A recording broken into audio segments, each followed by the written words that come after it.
ಇದು ತುಂಬ ಹಳೇ ರೆಸಿಪಿ, ಅಂದರೆ ನಮ್ಮ ತಾಯಿಯವರೆಲ್ಲ ಮಾಡ್ತಾ ಇದ್ದಿದ್ದು ರೆಸಿಪಿ ಇದು. ಅಂದರೆ ಈ ಥರ ಕುಕ್ಕೊಂಡು ತಿನ್ನೋದು ಅಂತ. ಮುದ್ದೆಗೆ ತುಂಬ ಚೆನ್ನಾಗಿರುತ್ತೆ. ಈ ಥರ ಕುಕ್ಕೊಂಡು ತಿನ್ನೋದಕ್ಕೆ ಕುಕ್ ಸೊಪ್ಪು ಅಂತ ಇಟ್ಟಿರೋದು. ಎಲ್ಲರಿಗೂ ನಮಸ್ಕಾರ, ಎಲ್ಲರಿಗೂ ನಮ್ಮ ಚಾನಲ್ಗೆ ಸ್ವಾಗತ. ನಾನಿವತ್ತು ಅರವೆ ಸೊಪ್ಪಿಂದ ಕುಕ್ ಸೊಪ್ಪು ಮಾಡೋದು ತೋರಿಸ್ತಾ ಇದ್ದೀನಿ. ನಮ್ಮ ಭಾಷೆಯಲ್ಲಿ ಅದನ್ನು ಕುಕ್ ಸೊಪ್ಪು ಅಂತ ಕರಿತೀವಿ. ನೀವೇನಂತ ಕರಿತೀರೋ ನನಗೆ ಗೊತ್ತಿಲ್ಲ. ಅಂದರೆ ಇದಕ್ಕೆ ಬೇಳೆ ಬಳಸಲ್ಲ ನಾವು. ಬೇಳೆ ಬಳಸ್ತೇನೆ ನಾವು ಹಂಗೆ ಮಸಿಯೋಂಥದ್ದು. ಮಸಿಯೋದ್ರಲ್ಲಿ ಮಸಿಬೋದು, ಇಲ್ಲಾಂದರೆ ಒಳ್ಕಲ್ಲಿದ್ರೆ ಒಳ್ಕಲ್ಲಲ್ಲಿ ರುಬ್ಬೋದು. ಮಿಕ್ಸಿಗೆ ಹಾಕಿ ಒಂದು ಸುತ್ತು ಬೇಕಾದರೂ ಆಡಿಸ್ಕೋಬೋದು. ಮತ್ತು ಈ ಡಿಶ್ನ ನಾವು ಅನ್ನದ ಜೊತೆ, ಬಿಸಿ ಅನ್ನದ ಜೊತೆ, ಅಥವಾ ಚಪಾತಿ, ದೋಸೆ, ಪೂರಿ, ಇಡ್ಲಿ ಯಾವುದ್ರ ಜೊತೆನಾದರೂ ತುಂಬ ಚೆನ್ನಾಗಿ ಮ್ಯಾಚ್ ಆಗುತ್ತೆ. ಇದು ತುಂಬ ಬೇಗ ಮಾಡ್ಕೋಬೋದು, ತುಂಬ ಹೆಲ್ತಿಯಾದ ರೆಸಿಪಿ ಇದು. ಬನ್ನಿ ಹೇಗೆ ಮಾಡೋದು ಅಂತ ನೋಡೋಣ. ಒಂದು 4 ಸ್ಪೂನ್ನಷ್ಟು ಎಣ್ಣೆ ಹಾಕ್ಕೊಂಡಿದ್ದೀನಿ. ಒಂದು 3-4 ಸ್ಪೂನ್ ಇರ್ಬೋದು. ಇದಕ್ಕೆ ಒಂದು ಅರ್ಧ ಸ್ಪೂನಷ್ಟು ಜೀರಿಗೆ ಹಾಕ್ಕೊಂಡಿದ್ದೀನಿ. ಒಂದು 3 ಸ್ಪೂನಷ್ಟು ಕಡಲೆಬೇಳೆ ಹಾಕ್ಕೊಂಡಿದ್ದೀನಿ. ಕಡಲೆಬೇಳೆ ಚೆನ್ನಾಗಿ ಫ್ರೈ ಆಗಬೇಕು. ನೋಡಿ, ಕಡಲೆಬೇಳೆ ಈ ಥರ ಚೆನ್ನಾಗಿ ಫ್ರೈ ಆದಮೇಲೆ ನಾನೊಂದು 4-5 ಎಸಲಷ್ಟು ಬೆಳ್ಳುಳ್ಳಿ ಹಾಕ್ಕೊತಿದ್ದೀನಿ.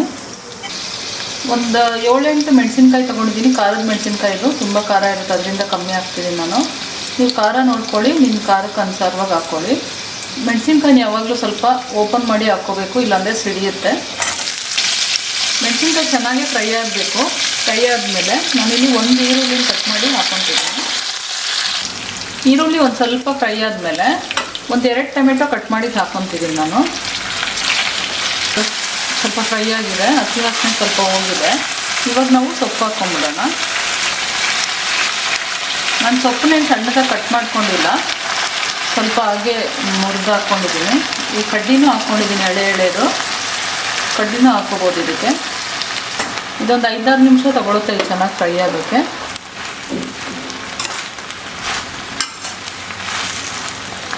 ನೋಡಿ, ಇವಾಗ ಸೊಪ್ಪು ಚೆನ್ನಾಗಿ ಫ್ರೈ ಆಗಿದೆ. ಹಾಕಿದ್ದು ಈರುಳ್ಳಿ, ಟೊಮೆಟೊ, ಸೊಪ್ಪು ಎಲ್ಲ ಚೆನ್ನಾಗಿ ಬೆಂದಿದೆ. ಇವಾಗ ಸ್ಟವ್ ಆಫ್ ಮಾಡ್ಕೊಂಡಿದ್ದೀನಿ ನಾನು. ಇದು ಚೆನ್ನಾಗಿ ತಣ್ಣಗಾಗೋವರೆಗೂ ಬಿಟ್ಬಿಡ್ಬೇಕು ಇದನ್ನ. ಆಮೇಲೆ ಇದನ್ನು ಚೆನ್ನಾಗಿ ಮಸ್ಕೋಬೇಕು, ಇಲ್ಲಾಂದರೆ ಮಿಕ್ಸಿಗೆ ಹಾಕಿ ಒಂದು ಸುತ್ತ ಆಡಿಸ್ಕೊಂಡ್ರೆ ಆಯಿತು. ನಾನಿವತ್ತು ಮಿಕ್ಸಿಲೇ ಆಡಿಸ್ತಾ ಇದ್ದೀನಿ. ಒಳ್ಕಲಲ್ಲಿ ಆಡಿಸ್ಕೊಂಡ್ರೆ ಇನ್ನೂ ತುಂಬ ಚೆನ್ನಾಗಿರುತ್ತೆ ಟೇಸ್ಟು. ಸೊಪ್ಪು ಸ್ವಲ್ಪ ತಣ್ಣಗಾದ್ಮೇಲೆ ಒಂದು ಮಿಕ್ಸರ್ ಜಾರ್ಗೆ ಹಾಕ್ಕೊಳ್ಳೋಣ. ಒಂದು ಸುತ್ತ ಆಡಿಸ್ಕೊಂಡ್ರೆ ಸಾಕು, ಜಾಸ್ತಿ ನುಣ್ಣಗೆ ರುಬ್ಬೋದು ಬೇಡ ಇದು.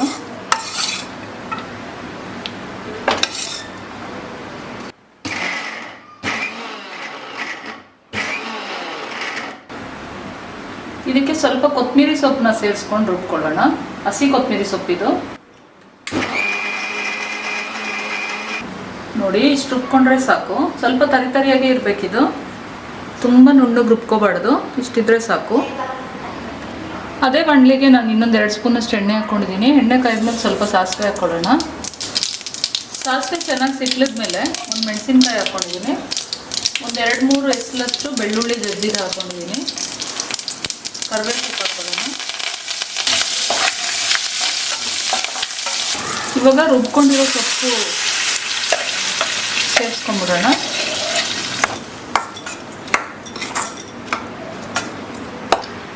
ಇವಾಗ ರುಚಿಗೆ ಬೇಕಾದಷ್ಟು ಉಪ್ಪು ಹಾಕ್ಕೊಳ್ಳೋಣ. ಸ್ವಲ್ಪ ಅರಿಶಿನ ಪುಡಿ ಹಾಕ್ತಿದ್ದೀನಿ.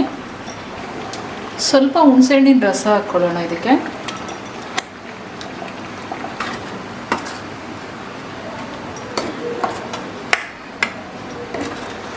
ಒಂದು ಕುದಿ ಕುದಿಸ್ಕೊಳ್ಳೋಣ. ಇವಾಗ ಇದು ಈ ಕನ್ಸಿಸ್ಟೆನ್ಸಿಲಿ ಇದ್ರೇ ಚೆನ್ನಾಗಿರುತ್ತೆ. ತುಂಬ ತೆಳ್ಳಗಾಗಬಾರ್ದು ಇದು, ಇಷ್ಟೇ ಗಟ್ಟಿ ಇರಬೇಕಿದು. ಇನ್ನೊಂದು ಸ್ವಲ್ಪ ಗಟ್ಟಿ ಇದ್ದರೂ ಚೆನ್ನಾಗಿರುತ್ತೆ. ಅದಕ್ಕೆ ಇದನ್ನು ಕುಕ್ ಸೊಪ್ಪು ಅಂತ ಕರೆಯೋದು, ಅಂದರೆ ಕುಕ್ಕೊಂಡು ತಿನ್ನೋದು ಅಂತ. ಇವಾಗ ಮುದ್ದೆ ತೊಗೊಂಡು ಈ ಥರ ಕುಕ್ಕೊಂಡು ತಿನ್ನೋದು ಅಂತ, ಅದಕ್ಕೆ ಕುಕ್ ಸೊಪ್ಪು ಅಂತ ಕರೀತಾರೆ. ಇದು ನಾವು ತುಂಬ ಹಳೆ ರೆಸಿಪಿ ಇದು. ನಮ್ಮ ತಾಯಿಯವ್ರ ತಾಯಿ, ನಮ್ಮ ಅಜ್ಜಿ, ಅವರಮ್ಮ ಅವರೆಲ್ಲ ಮಾಡ್ತಾ ಇದ್ದಿದ್ದು ರೆಸಿಪಿ ಇದು. ಅವಾಗೆಲ್ಲ ಬೇಳೆ ಕಡಿಮೆ ಯೂಸ್ ಮಾಡೋರಂತೆ. ಸೊಪ್ಪೆಲ್ಲ ಅವಾಗ ಮನೆ ಮುಂದೆ ಆ ಥರನೇ ಬೆಳ್ಕೊಂಬಿಡ್ತಿದ್ರಲ್ಲ, ಅದಕ್ಕೆ ಅದನ್ನು ತೊಗೊಂಬಂದು ಈ ಥರ ಈಸಿಯಾಗಿ ಮಾಡ್ಕೊತಿದ್ರಂತೆ. ಹೆಲ್ತಿ ಕೂಡ ತುಂಬ ಡಿಲಿಷಿಯಸ್ ಆಗಿರುತ್ತೆ. ಇದು ತುಂಬ ಸಿಂಪಲ್ ರೆಸಿಪಿ ಅಂತ ನಿಮ್ಗೆ ಅನಿಸ್ಬೋದು, ಆದರೆ ತಿನ್ನೋಕ್ಕೆ ಮಾತ್ರ ತುಂಬ ಟೇಸ್ಟಿಯಾಗಿರುತ್ತೆ, ತುಂಬ ರಿಚ್ ಆಗಿರುತ್ತೆ ಇದು. ನಾನಿಲ್ಲಿ ಕಡಲೆಬೇಳೆ ಹಾಕಿದ್ನಲ್ಲ, ಕಡಲೆಬೇಳೆ ಬೇಡ ಅಂದರೆ ನೀವು ಸ್ಕಿಪ್ ಮಾಡ್ಕೋಬೋದು. ಇಲ್ಲ ಕಡಲೆಬೇಳೆ ಬದಲು ಉದ್ದಿನಬೇಳೆನೂ ಹಾಕ್ಕೋಬೋದು. ಅದು ಬೇಡ ಅಂದರೆ ನೀವು ಎಳ್ಳು ಬೇಕಾದರೂ ಸೇರಿಸ್ಕೋಬೋದು, ಇಲ್ಲ ಕಡಲೆ ಬೀಜ ಬೇಕಾದರೂ ಸೇರಿಸ್ಕೋಬೋದು. ಅದು ನಿಮ್ಮ ಇಷ್ಟ, ನಿಮ್ಮ ಟೇಸ್ಟ್ ಅನುಸಾರವಾಗಿ ಯಾವ್ದು ಬೇಕೋ ಅದನ್ನು ಹಾಕೋಬೋದು. ಕಡಲೆಬೇಳೆ ಹಾಕೋದ್ರಿಂದ ಟೇಸ್ಟ್ ಚೆನ್ನಾಗಿ ಬರುತ್ತೆ ಮತ್ತು ಸ್ವಲ್ಪ ಸಾರು ಒದಗುತ್ತೆ, ಗೊಜ್ಜು ಸ್ವಲ್ಪ ಒದಗುತ್ತೆ. ಈ ಟೈಮ್ನಲ್ಲಿ ಸ್ವಲ್ಪ ಉಪ್ಪು ಚೆಕ್ ಮಾಡ್ಕೊಂಬಿಡಿ. ಸ್ವಲ್ಪ ಉಪ್ಪು ಕಡಿಮೆ ಇದೆ, ಉಪ್ಪು ಹಾಕ್ತಾಯಿದ್ದೀನಿ. ಒಂದು ಕುದಿ ಕುದಿಸ್ಕೊಂಡ್ರೆ ಸಾರು ರೆಡಿ ಆಗುತ್ತೆ ಅಷ್ಟೇ. ಇದು ಸ್ವಲ್ಪ ಸಿಡಿಯುತ್ತೆ, ಸ್ವಲ್ಪ ಮುಚ್ಚಿಟ್ಕೊಂಡು ನಾವು ಕುದಿಸ್ಕೋಬೇಕು. ನೋಡಿ ಅಷ್ಟೇ, ಇದು ಕುದೀತಾ ಇದೆ. ಇವಾಗ ರೆಡಿ ಆಯ್ತು ಇದು. ಇವಾಗ ಸ್ಟವ್ ಆಫ್ ಮಾಡ್ಕೊಂಡ್ಬಿಡ್ತೀನಿ.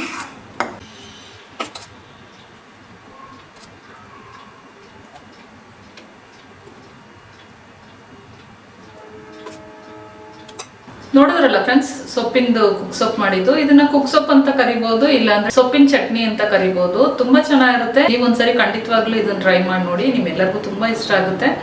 ನನಗಂತೂ ತುಂಬಾ ಇಷ್ಟ ಈ ರೆಸಿಪಿ. ಬಿಸಿ ಅನ್ನಕ್ಕೆ ತುಪ್ಪ ಹಾಕೊಂಡು ಇದನ್ನ ಹಾಕೊಂಡು ತಿಂತಿದ್ರೆ ಇನ್ನೊಂದು ಸ್ವಲ್ಪ ಜಾಸ್ತಿನೇ ಊಟ ಮಾಡ್ತೀವಿ, ಅಷ್ಟು ರುಚಿಯಾಗಿರುತ್ತೆ. ಈ ರೆಸಿಪಿ ನಿಮ್ಮೆಲ್ಲರಿಗೂ ಇಷ್ಟ ಆಯಿತು ಅಂತ ಅನ್ಕೊಂಡಿದ್ದೀನಿ. ಇಷ್ಟ ಆಗಿದ್ರೆ ಲೈಕ್ ಬಟನ್ ಮೇಲೆ ಕ್ಲಿಕ್ ಮಾಡಿ. ನನ್ನ ಚಾನಲ್ ನೀವು ಸಬ್ಸ್ಕ್ರೈಬ್ ಮಾಡಿಲ್ಲ ಅಂದರೆ ಪ್ಲೀಸ್ ನನ್ನ ಚಾನಲ್ ಸಬ್ಸ್ಕ್ರೈಬ್ ಮಾಡ್ಕೊಳ್ಳಿ. ಮತ್ತೆ ಸಿಗೋಣ ಇನ್ನೊಂದು ವಿಡಿಯೋದಲ್ಲಿ. ಅಲ್ಲಿವರೆಗೂ ಟೇಕ್ ಕೇರ್. Thank you.